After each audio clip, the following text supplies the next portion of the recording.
Shalom Bapak Ibu dan selamat bertemu kembali di YouTube saya, Pendeta Rudolf H. Pasaribu Channel. Dengan dan lewat channel ini saya komit untuk senantiasa menyebarkan pengajaran firman Tuhan, karena saya percaya berlandaskan Yesaya pasal 55 ayat 11 bahwa firman Tuhan yang saya dan Bapak Ibu saudara-saudara semuanya juga ikut sebar lewat apapun, termasuk lewat video ini, tidak akan kembali dengan sia-sia, tetapi akan bekerja sendiri lewat kuasa dan berkat urapan Roh Kudus.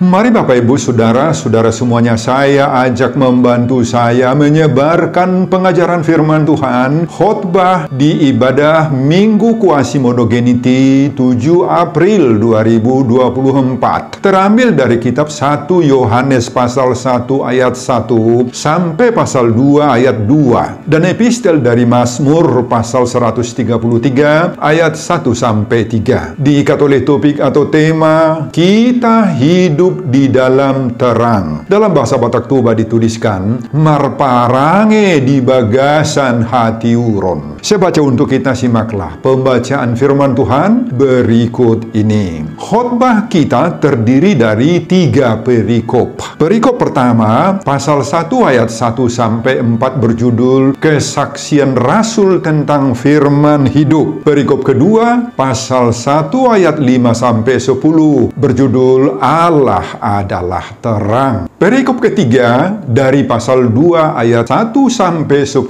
berjudul Kristus pengantara kita. Khotbah kita dari pasal 1 ayat 1 sampai pasal 2 ayat 2. Apa yang telah ada sejak semula, yang telah kami dengar, yang telah kami lihat dengan mata kami, yang telah kami saksikan dan yang telah kami raba dengan tangan kami tentang firman hidup, itulah yang kami tuliskan kepada kamu. Hidup itu telah dinyatakan dan kami telah melihatnya, dan sekarang kami bersaksi dan memberitakan kepada kamu tentang hidup kekal yang ada bersama-sama dengan Bapa dan yang telah dinyatakan kepada kami. Apa yang telah kami lihat dan yang telah kami dengar itu kami beritakan kepada kamu juga, supaya kamu pun beroleh persekutuan dengan kami, dan persekutuan kami adalah persekutuan dengan Bapa dan dengan Anaknya Yesus Kristus. Dan semuanya ini kami tuliskan kepada kamu supaya sukacita kami menjadi sempurna. Dan inilah berita yang telah kami dengar dari Dia dan yang kami sampaikan kepada kamu. Allah adalah terang dan di dalam Dia sama sekali tidak ada kegelapan. Jika kita katakan bahwa kita beroleh persekutuan dengan Dia, namun kita hidup di dalam kegelapan, kita berdusta dan kita tidak melakukan kebenaran. Tetapi jika kita hidup di dalam terang, sama seperti Dia ada di dalam terang, maka kita beroleh persekutuan seorang dengan yang lain. Dan darah Yesus Anaknya itu menyucikan kita daripada segala dosa. Jika kita berkata bahwa kita tidak berdosa, maka kita menipu diri kita sendiri dan kebenaran tidak ada di dalam kita. Jika kita mengaku dosa kita, maka Ia adalah setia dan adil, sehingga Ia akan mengampuni segala dosa kita dan menyucikan kita dari segala kejahatan. Jika kita berkata bahwa kita tidak ada berbuat dosa, maka kita membuat Dia menjadi pendusta dan firman-Nya tidak ada di dalam kita. Pasal 2 ayat 1-2. Anak-anakku, hal-hal ini kutuliskan kepada kamu supaya kamu jangan berbuat dosa. Namun jika seorang berbuat dosa, kita mempunyai seorang pengantara pada Bapa, yaitu Yesus Kristus yang adil, dan Ia adalah pendamaian untuk segala dosa kita. Dan bukan untuk dosa kita saja, tetapi juga untuk dosa seluruh dunia. Bapak, Ibu, dan saudara-saudara, demikianlah nats khotbah kita di Minggu Quasimodogeniti. Quasimodogeniti artinya jadilah sama seperti bayi yang baru lahir. Didasarkan pada 1 Petrus pasal 2 ayat 2, 7 April 2024. Terambil dari 1 Yohanes pasal 1 ayat 1 sampai dengan pasal 2 ayat 2. Dihubungkan dengan topik minggu, kita hidup di dalam terang.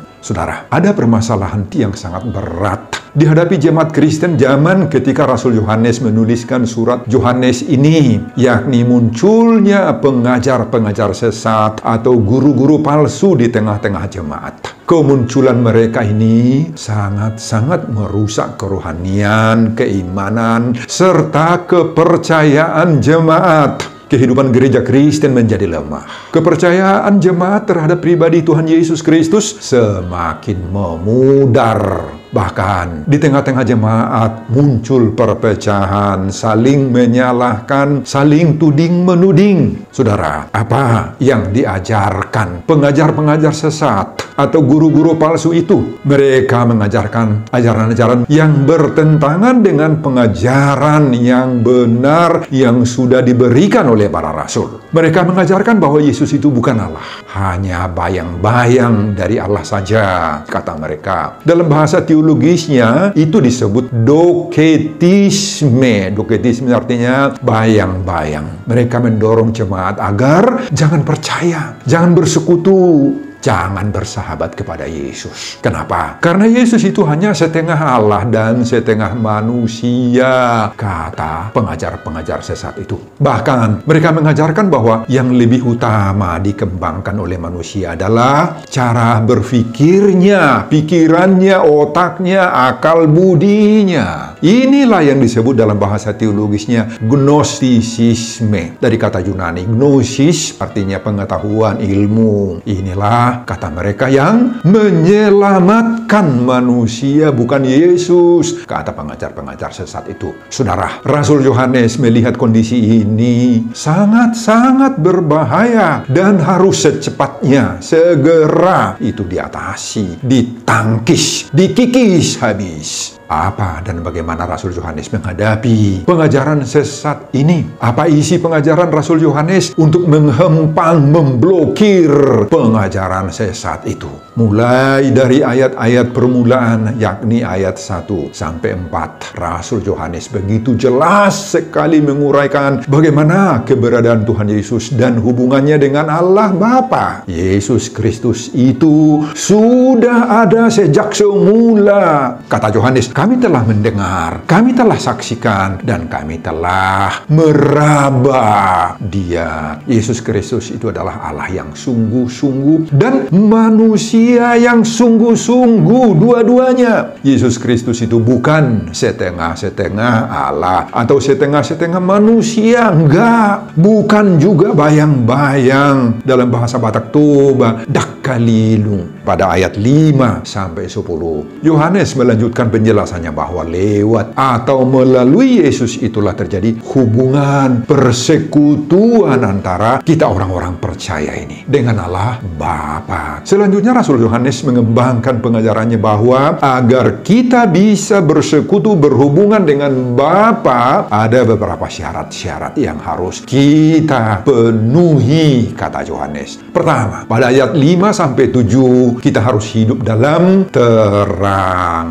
Kedua, pada ayat 8 sampai 10 dan pasal 2 ayat 1 sampai 2, kita harus mampu melawan segala pengaruh-pengaruh dosa, kejahatan, atau segala perbuatan-perbuatan kegelapan yang bertentangan dengan kehendak Allah. Nah, Bapak Ibu, khotbah ini ditempatkan pada Minggu Quasimodogeniti. Dan Minggu Quasimodogeniti ditempatkan persis sesudah Minggu perayaan Paskah, kebangkitan dari kematian. Apa hubungan antara khotbah ini dengan Quasimodogeniti dengan Paskah? Saudara, peristiwa kedahsyatan Paskah, yakni kematian dan kebangkitan Yesus, itulah yang melahirkan kita menjadi manusia-manusia baru yang betul-betul berbeda jauh dari kehidupan kita sebelumnya. Kebangkitan Yesus melahirkan perilaku, sifat-sifat, karakter hidup baru bagi kita. Ketika kita sudah dilahirkan kembali atau lahir baru itu, maka kita memiliki sifat-sifat, perilaku, dan kehidupan yang baru, yang sangat-sangat berbeda dari kehidupan sebelumnya. Tidak ada lagi dosa-dosa yang menempel, yang menguasai hidup kita. Kita tidak lagi mengikuti pola hidup yang jahat, yang fasik, yang curang, yang durhaka, dan yang penuh tipu daya itu nggak kita hidupin lagi. Ini Bapak Ibu, sudah kita tinggalkan, buang, blokir itu semua. Kita akan selalu rindu, masihol akan air susu yang murni dan yang rohani, sebagaimana dikatakan oleh Petrus sebagai dasar dari minggu Quasimodogeniti itu, yakni persekutuan yang akrab itu dengan Tuhan. Kita akan mengalami pertumbuhan iman,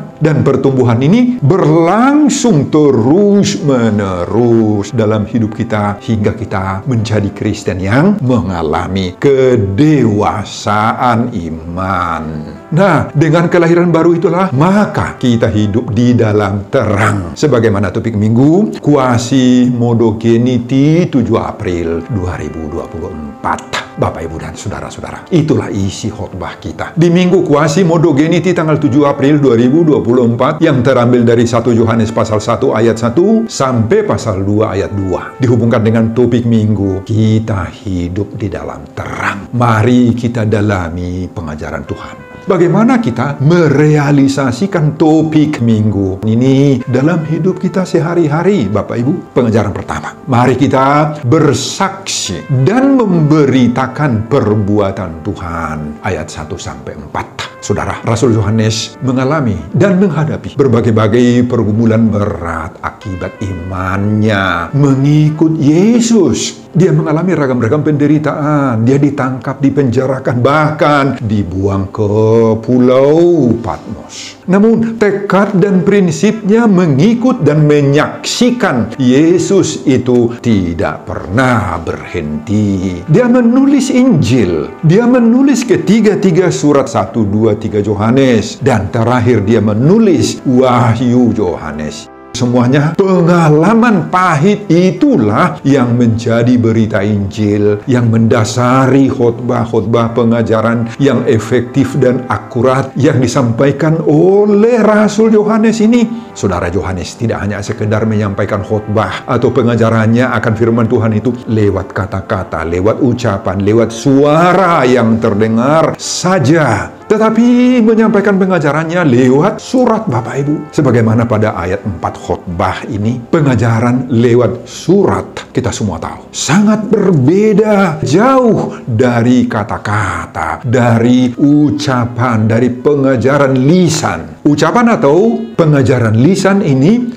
bisa saja dilupakan oleh para pendengarnya. Bisa saja hilang begitu saja. Bisa saja masuk telinga kanan, keluar telinga kiri. Tidak ada kesannya kalau hanya sekedar secara lisan. Tetapi surat atau pengajaran-pengajaran yang tertulis itu, Bapak Ibu, merupakan dokumen yang sangat penting, mahal, berharga. Itu adalah suatu dokumen resmi dan formal. Saudara, dokumen atau pengajaran-pengajaran daripada Yohanes itu sangat-sangat autentik sekali, akurat sekali, terutama menghadapi pengajaran-pengajaran palsu dari guru-guru atau pengajar-pengajar sesat yang berkembang di zaman gereja mula-mula saat itu. Di dalam surat itulah Yohanes mencatat, menulis, merekam, menuangkan, mendokumentasikan segala sesuatunya yang pernah dia dengar, dia lihat, dia alaminya sendiri, bahkan yang dipegang tangannya bersama Yesus. Pada ayat 1 Yohanes menuliskan, yang telah kami dengar, yang telah kami lihat dengan mata kami, yang telah kami saksikan dan yang telah kami raba dengan tangan kami tentang firman hidup, itulah yang kami tuliskan kepada kamu.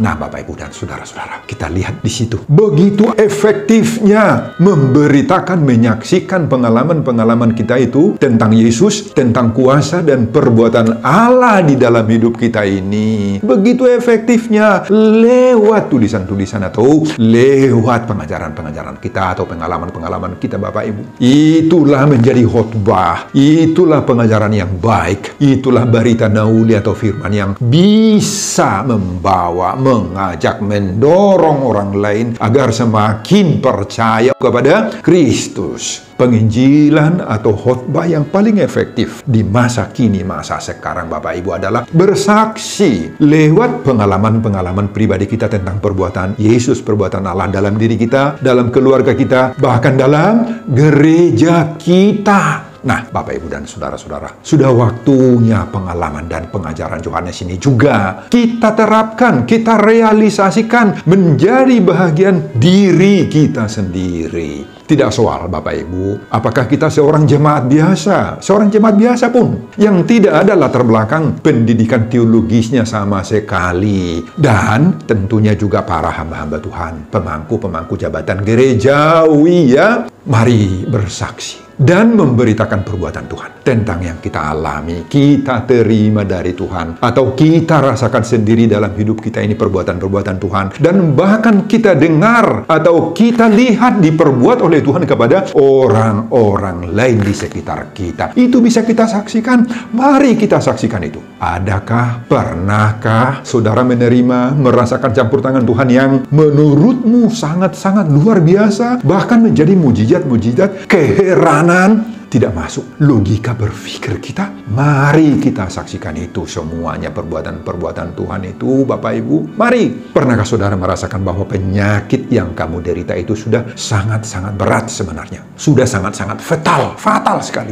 Hingga rumah sakit berganti rumah sakit kita kunjungi, kita jalani. Tetapi sekarang sudah disembuhkan oleh Tuhan. Oh, luar biasa perbuatan Tuhan ini. Ini perbuatan Tuhan. Saksikan perbuatan Tuhan seperti itu. Untuk kemuliaan Tuhan. Amin, Bapak, Ibu, dan Saudara-saudara.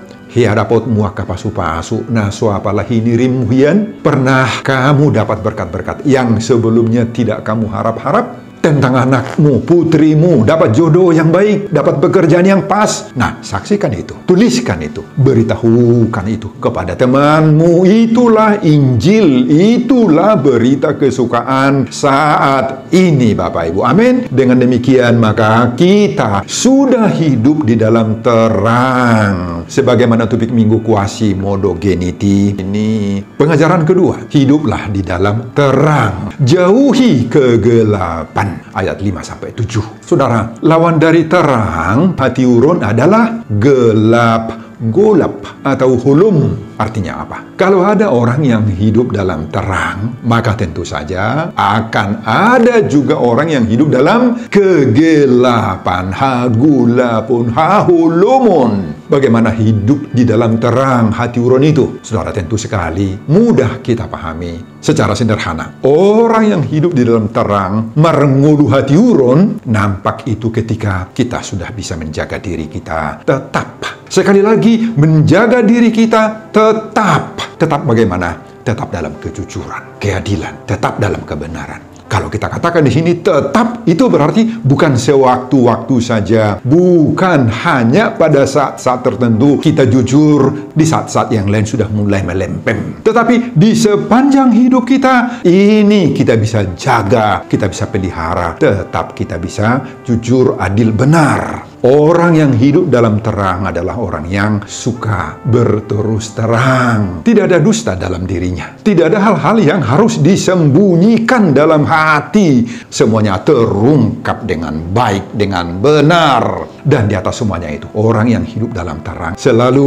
menyesuaikan dirinya, hidupnya, hasratnya, rencananya dengan kehendak Allah. Dia selalu mendahulukan apa kehendak, keinginan, rencana Tuhan. Dia sudah hidup dalam Yesus Kristus sebagaimana Yohanes pasal 8 ayat 12. Akulah terang dunia, barang siapa mengikut aku, ia tidak akan berjalan dalam kegelapan, melainkan ia akan mempunyai terang hidup. Jadi dia memiliki hubungan yang baik dengan Kristus. Itulah orang yang hidup dalam terang. Dan orang yang hidup dalam terang itu hatinya, pikirannya juga akan terang, akan jernih. Terutama ketika sedang menghadapi berbagai-bagai persoalan hidup, masalah atau tantangan hidup. Dia tidak akan pernah stres, frustrasi, apalagi putus asa, dan mengambil tindakan-tindakan yang brutal untuk mengakhiri persoalan hidupnya. Oh, tidak seperti itu orang yang hidup dalam terang. Amin, Bapak Ibu. Saudara, bagaimana orang yang hidup dalam kegelapan? Hahulumon itu bagaimana? Tentu saja memiliki berbagai-bagai ciri khas yang beraneka ragam juga. Tetapi intinya satu saja, yakni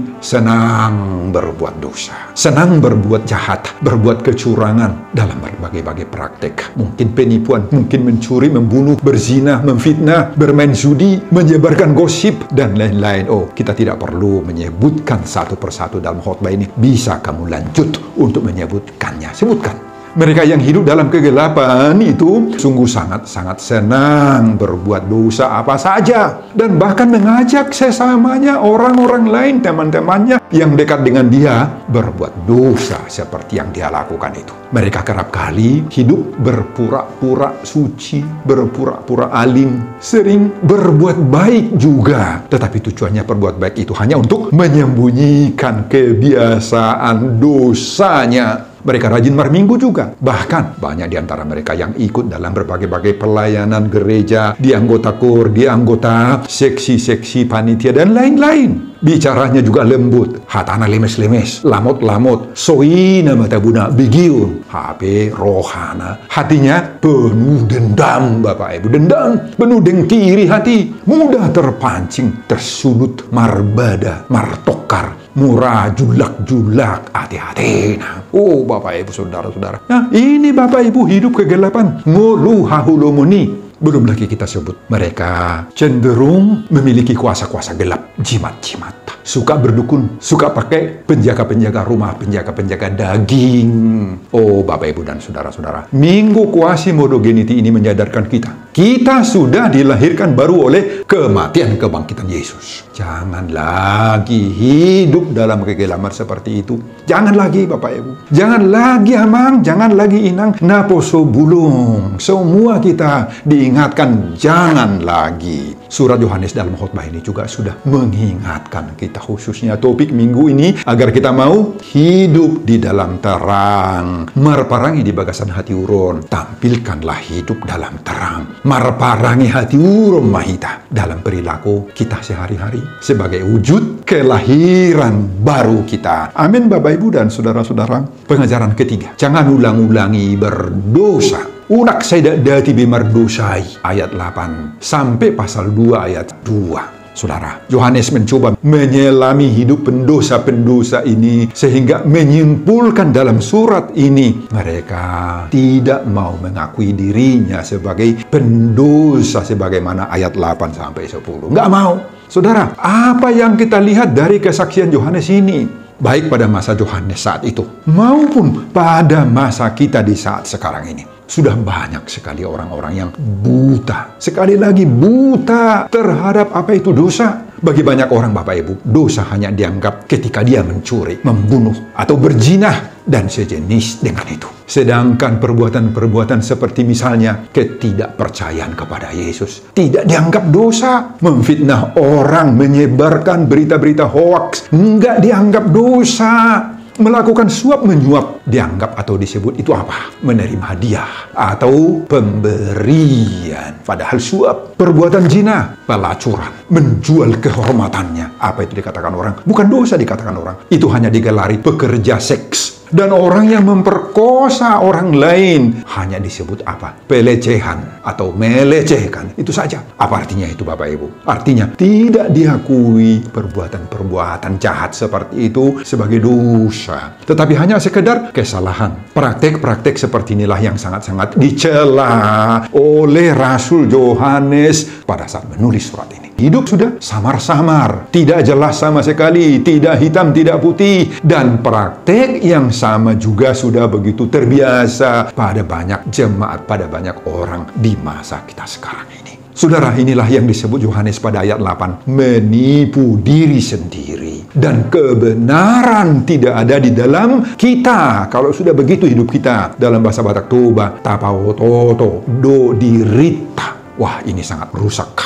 Sangat jelek, sangat fatal. Lari dari kehidupan semestinya sebagai seorang Kristen yang benar. Lari. Biasanya yang sering dilakukan oleh orang adalah menipu orang tua, menipu istri, menipu suami, menipu guru, dan sebagainya itu. Itu biasanya yang dilakukan oleh orang. Tetapi sekarang pada masa khotbah ini ditulis oleh Yohanes, bukan hanya orang lagi yang ditipu. Justru di sini sudah menipu diri sendiri, Bapak Ibu. Diri sendiri yang ditipu. Oh, ini sangat-sangat berat sekali. Mengorbankan diri sendiri, melawan suara hatinya, melawan batinnya sendiri. Oh, Bapak Ibu, kalau sudah berani kita melawan suara hati kita, batin kita, nah itu berarti sudah melawan Tuhan, melawan suara Roh Kudus yang mengingatkan kita. Akibatnya sangat-sangat buruk, sangat-sangat fatal sekali kalau kita sudah sampai melawan suara Tuhan. Mari Bapak Ibu, khotbah ini sangat-sangat menyadarkan kita sekarang. Jangan lagi ulang-ulangi berdosa seperti itu. Unak sai tada datibe namardosai i. Namardosai. Mardosai artinya terus melakukan dosa. Nggak pernah stop, nggak pernah berhenti, nggak pernah sadar, nggak pernah bertobat. Tuhan menunggu kita agar kita cepat sadar akan dosa-dosa kita.